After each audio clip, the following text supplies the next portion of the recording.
Hello, this is going to be a video about making a track from scratch on the OPZ. I've been wanting to do a video like this for a while, so I don't really have anything planned other than to go through my usual workflow and maybe talk to what I'm doing.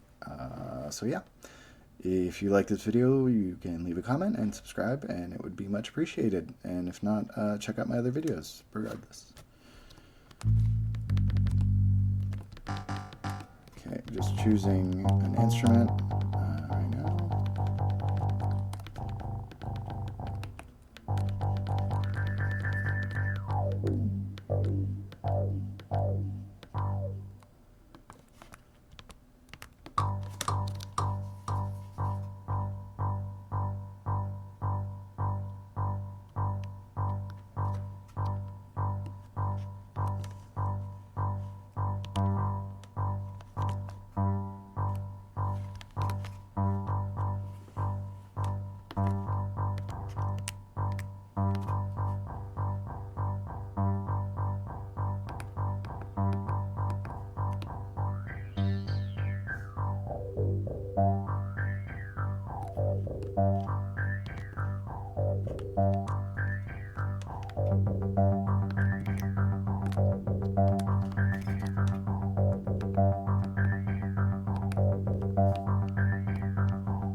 Okay, so I've laid out a bunch of pieces now that I kind of like, and I would keep improvising, but because this video is for how to make a track out of this, I'm gonna take what I've made so far and then kind of just essentially what I usually start with is just filling out as many tracks as possible. So in this case, on my second loop here, or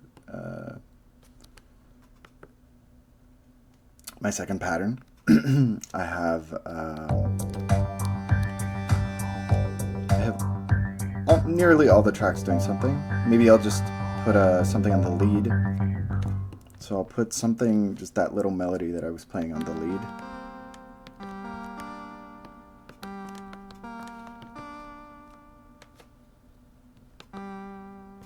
maybe I'll change it to, yeah.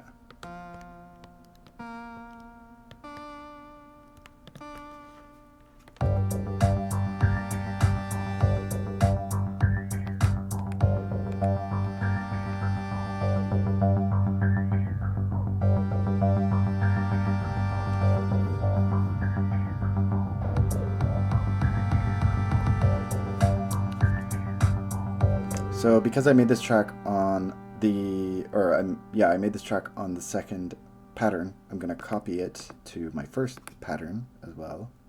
So the lead track, I'm going to copy it here so that it doesn't have those step components. In case you hadn't seen, I recorded on the copy of the first pattern, I just recorded a 8-bar, is it an 8-bar?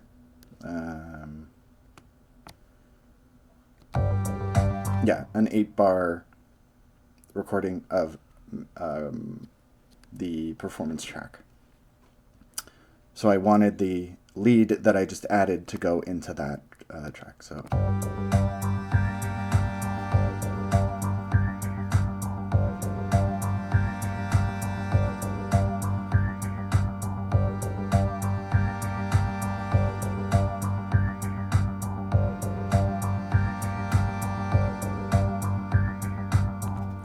okay, so I like that, but obviously it just starts right in the middle of it. So what I'm going to do now is kind of decide just by eye where I want this part of the song to be. So I want it to be a bit later on. So I'm going to put it in the 4th slot pattern, and the same for the second one. And then what I'm going to do is just get rid of this one, go back to here, and I'm going to select only a few tracks to keep unmuted to have the start of my track. Of my song. So that's a 4-bar pattern, so I think that'll be good to start with, and then on the second one I'll introduce the snare and the hi-hat, and maybe the ARP. Maybe the ARP is too much to start.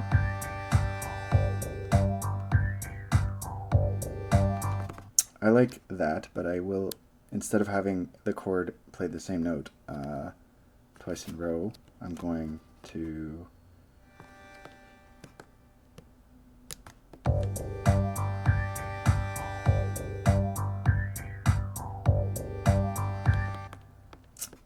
change this to be a note tonality change.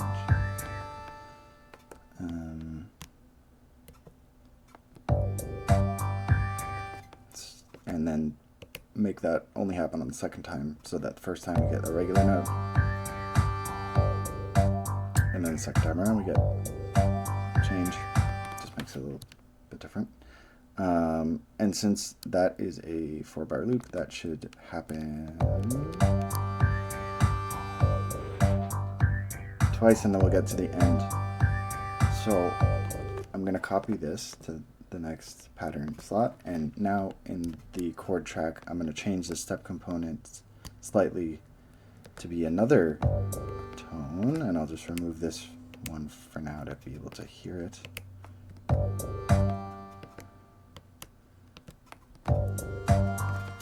I like that, so we're going to change this to be only on the first, and then it'll go back. You'll see here. Let me just play them back to back.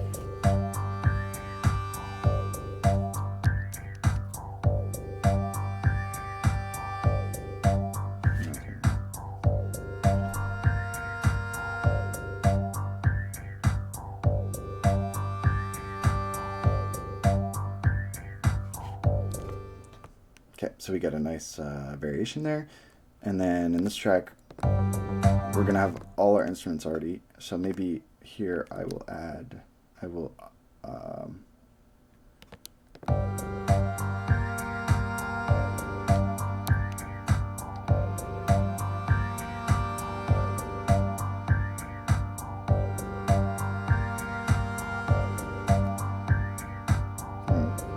okay, I think I'm going to need more time to get to this point. So I'm just going to go again, copy these out here, delete them, copy this out here, delete it, I don't actually have to delete it. I could just override them, but it's a bit cleaner when you have a good process to not accidentally override or delete something you don't want. I mean, another good habit is just to make a bounce here so that if ever I do make a mistake, I can pull it back down. But I don't usually do that. Unfortunately, I usually forget about that feature. So I'm going to copy this over here, and I'm going to remove the lead here, add it into this. Is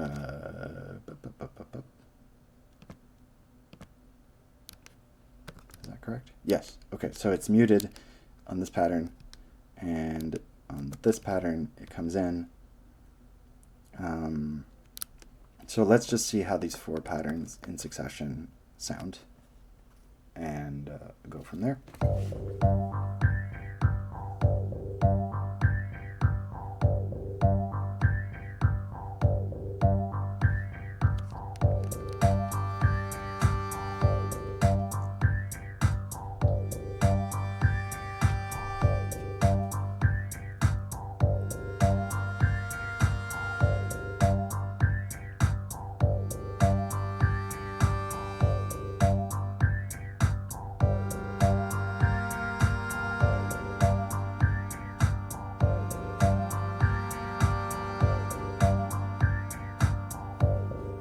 Okay, so I think we can double this guy, and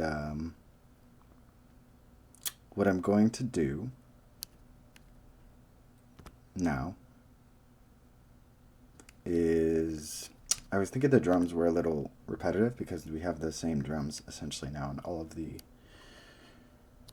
these patterns. So these whole like 4 or 5 first patterns, I think, well, even these 2, all the drums are the same. So adding some drum variation can be pretty straightforward. Actually, what I'm going to do is just add some delay on here.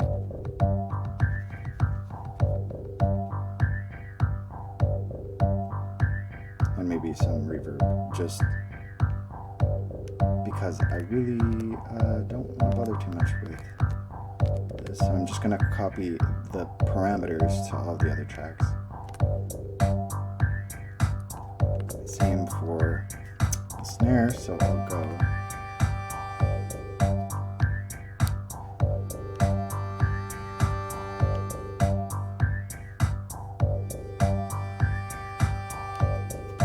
and copy those settings from the snare track to the other patterns.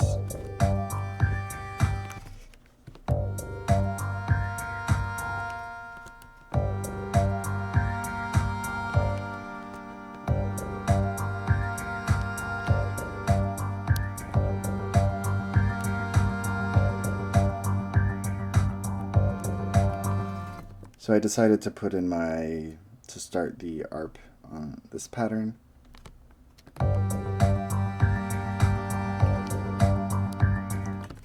So now what I'm going to do is, because these 2 are so similar, and we've kind of gotten to our main bit of the song, I got to remember that this one is essentially the same as this one. These 2 patterns are the same, except this one has the performance track recorded in that 8-bar section. So I'm going to keep this over here and delete it from this section, this slot. So this is our kind of our furthest point without getting into performance tracks. I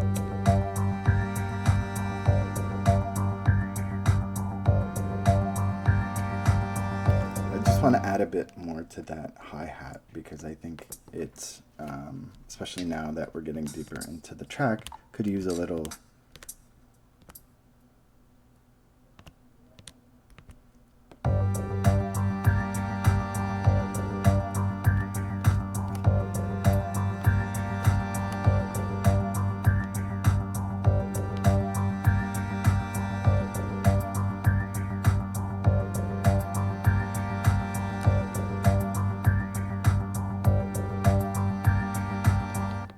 So I think that's a nice little small change. And then for the snare, I'll do the same.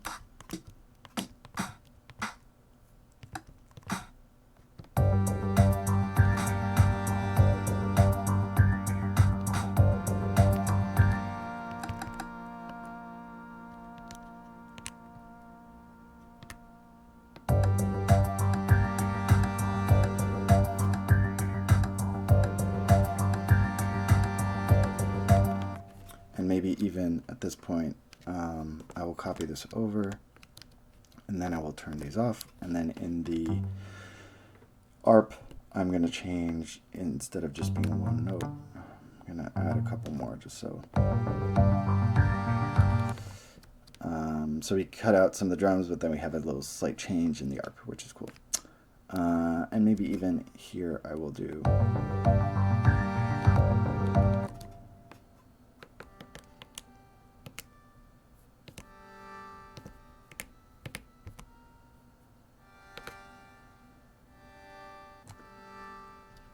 I'm just going to add another note to that chord so that it is a little more tense, I guess, or changes the mood. And then I'm going to copy this here, and I'm going to get rid of those main guys, just have the bass, go back to drums, before then going to our performance version. So let's see how that sounds up until now.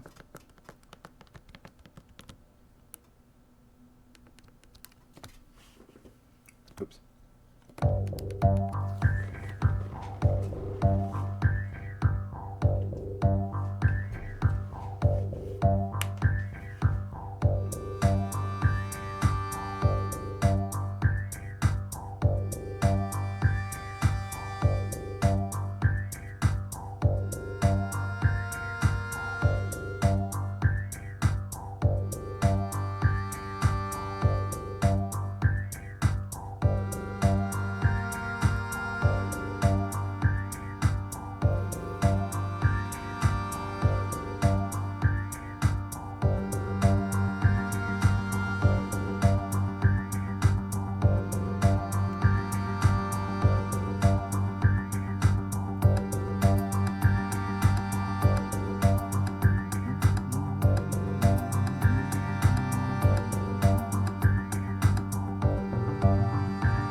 So I didn't record that last part, but obviously you could do that. You could have, your performance track can be up to, I believe, 16 bars.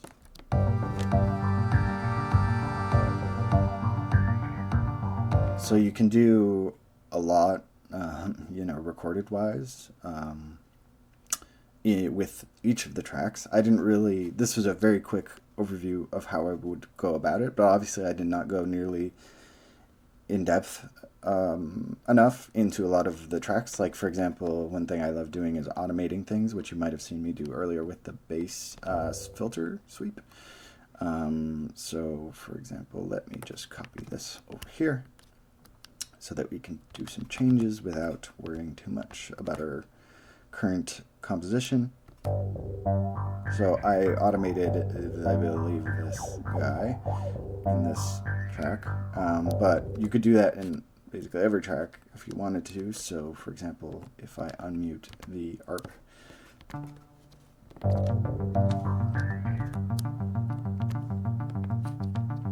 and because it's just repeating, right now it's only a 1 bar, but I could set it to like, I could set it to 4 bars, or I could set it to like an uneven number that's going to loop a bit differently every time, which might be nice. But yeah, for example,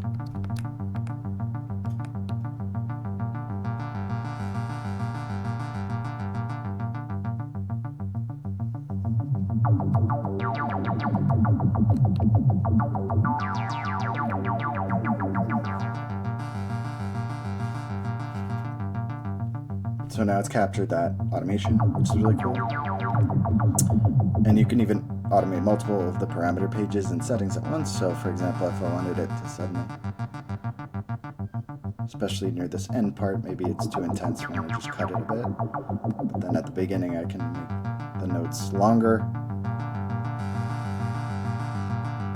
or, you know, more sustained.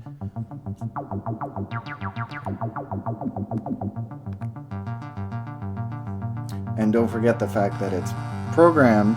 I mean, I could just start adding in other notes as well.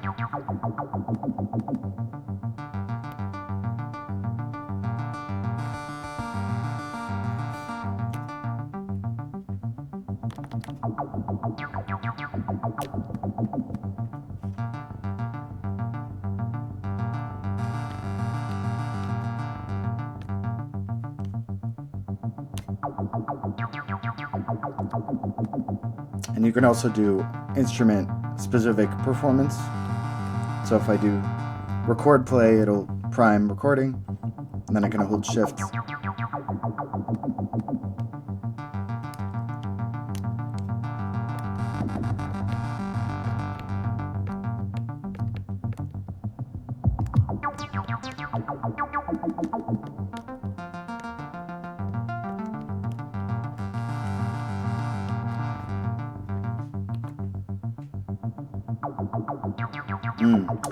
I think I have to actually hold record and shift to get those to record.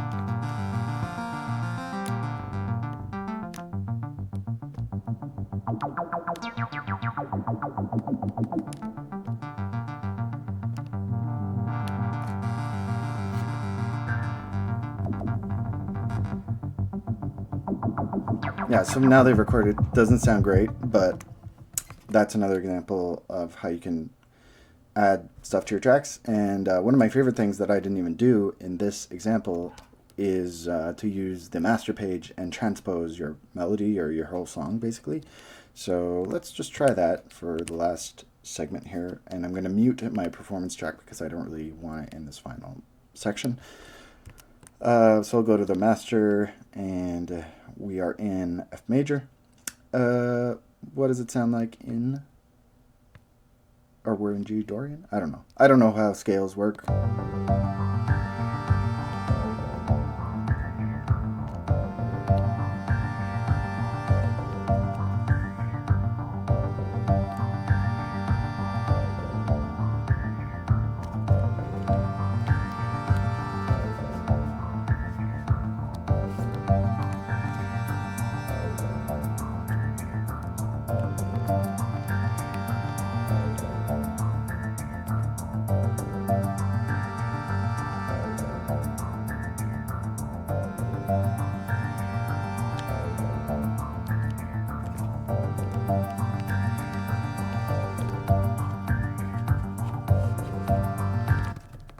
So just to see how that sounds at the end there with a slight variation using the master.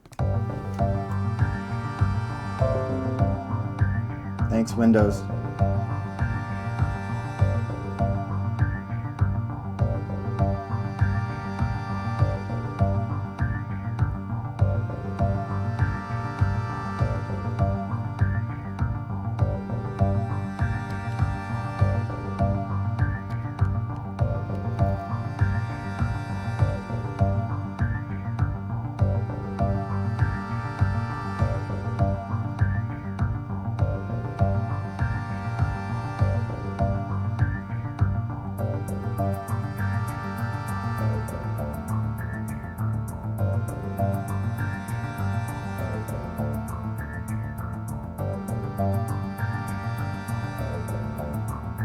Now the reason that last one was so long is that even though my performance track is muted, it's still the longest track in the song, so it's using that length.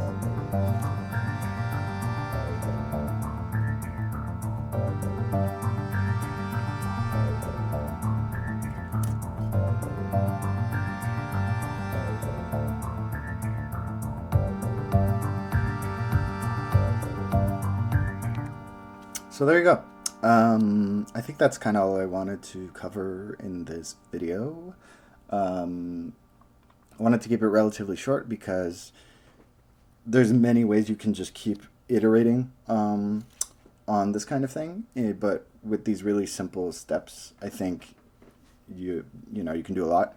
And obviously, I haven't used all my patterns. All of these patterns could be a lot more optimized, such that they're not taking up all these slots. You could use more step components to make it so that notes only play the second time around, or play different notes the second time around, or hop to a specific point in the track.